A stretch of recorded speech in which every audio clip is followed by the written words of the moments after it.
I'm Jordan Miller. I am 26 years old. Really right before I was diagnosed and right before my brother was, I started having some sinus problems. From what I can remember, it was really the first sign, like the first time I had really ever had health problems. My older brother was actually diagnosed just a few months before me, so he struggled from the time he was 13 till the time he was 16 and diagnosed. He struggled with sinus problems, bad allergies. They diagnosed him as asthmatic, and he was not. So when he was 16, he was running cross country, and my mom went up to hug him and noticed he had really salty skin from his sweat. And she knew that that was one of the signs because of her cousin who passed away from cystic fibrosis just a few years before. So she got us tested. He was tested first and was tested positive. And I can remember my test was out and we hadn't gotten the results yet. And I was sitting across this round table from the doctor that looked at me and was like, oh yeah, she's got it too. And we were all just kind of like, what? What do you mean? And he's like, yeah, she's probably got it. She's got a deviated septum. I bet that's a clear sign that she's got cystic fibrosis. And even being 13, you still don't really understand at that age, like what does that mean? And how it impacts the rest of your life. You kind of sit through those meetings of like, okay, whatever. And then when you get into the daily life and you're into it, you're having more health problems, and now you're doing therapy twice a day and breathing treatments and taking medicine and going to doctor's appointments. It's like, oh, this is real, this is reality.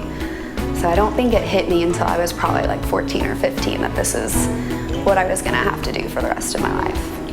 It changed drastically. So it was no longer fun and games and I am just a normal kid. It was doctor's appointments and low energy because you're coughing all the time, you're having all these problems and sinus issues, and you're sick all the time and you're taking all these medicines. And I can remember I was in high school and my parents were charting it of like, I was maybe off antibiotics for like 3 weeks in a year. I know that I'm at risk for getting put in the hospital and getting pneumonia. Taking the vitamins and the supplements and drinking the Ensures or the instant breakfasts, eating the bars that taste like crap, but they're putting weight on you, so if you get sick, you're rebounding a little bit better and a little bit faster and you're not becoming so frail and fragile.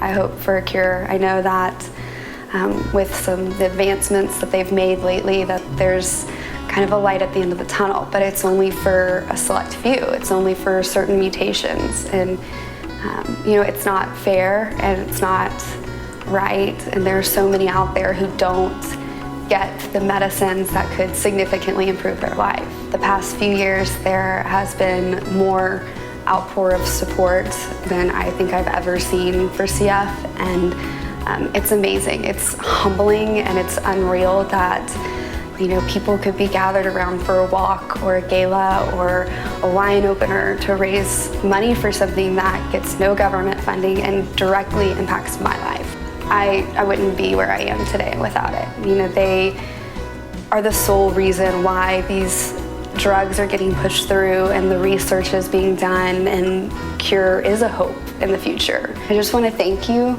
You have no idea and probably will never understand the impact you're having on so many people's lives. You're giving me a future and you're giving me a chance at a normal life. Without your support, without your help, I would never feel the way I feel today, and I would never be as healthy as I am today. So I thank you for doing what you're doing, and there's still so many out there who need the support and help, so please keep doing it.